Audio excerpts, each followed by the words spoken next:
La voix intérieure. Ami ou ennemi?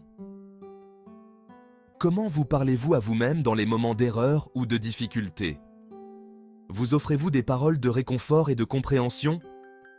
Ou êtes-vous accueilli par un flot d'autocritique et de jugement? Pour beaucoup d'entre nous, c'est plutôt la deuxième option qui sonne juste. Nous sommes souvent nos critiques les plus sévères, nous blâmant pour nos erreurs et nos défauts. Cette négativité constante peut être incroyablement néfaste pour notre bien-être. Imaginez, un instant, un ami proche se confiant à vous au sujet d'un échec récent. Le remettriez-vous en question? L'insulteriez-vous et souligneriez-vous ses défauts? Ou lui offririez-vous une oreille attentive, des mots d'encouragement et un rappel que tout le monde fait des erreurs? La réponse semble évidente lorsqu'il s'agit de nos proches. Pourtant, nous avons souvent du mal à nous accorder la même compassion.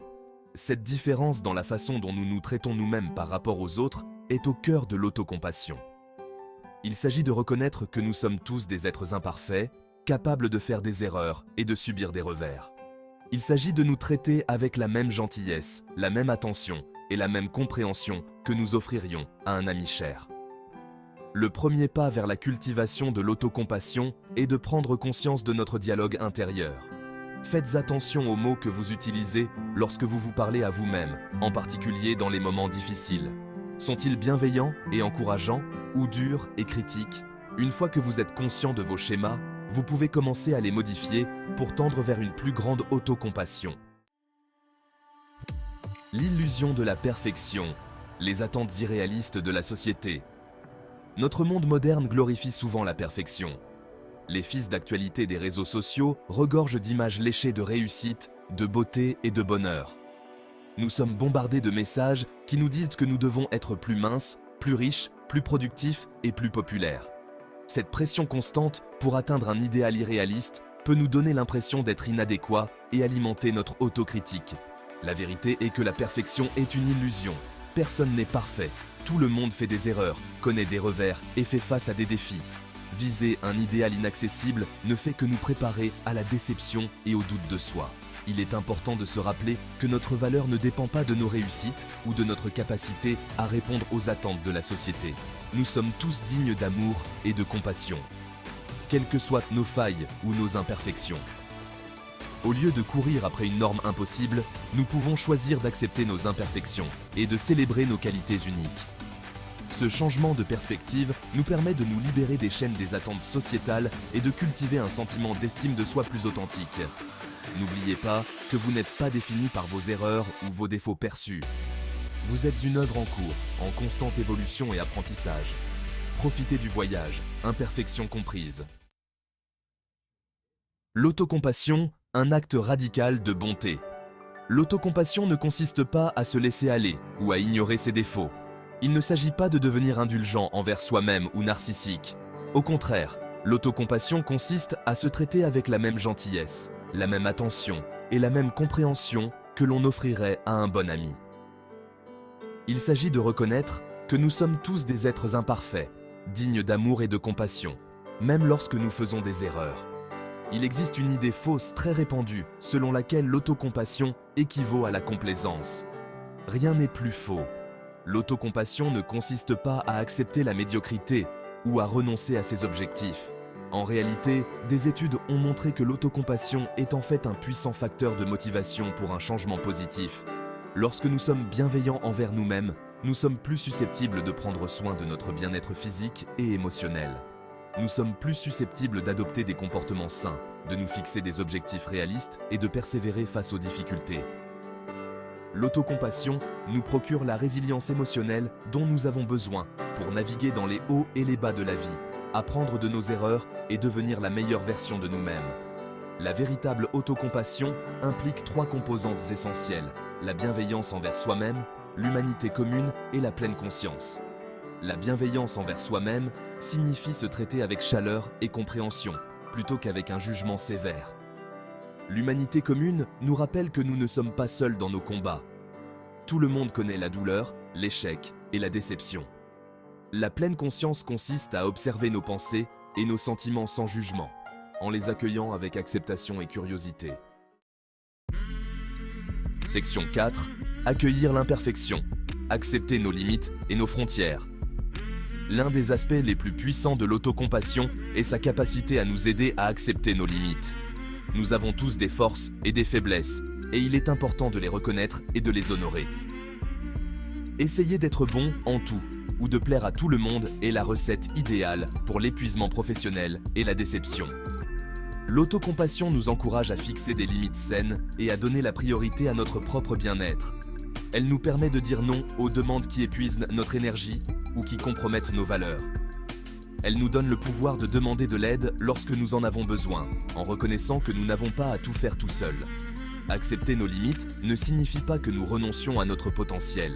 Cela signifie simplement que nous choisissons de concentrer notre énergie sur ce qui compte vraiment pour nous et de laisser tomber le besoin d'être tout pour tout le monde.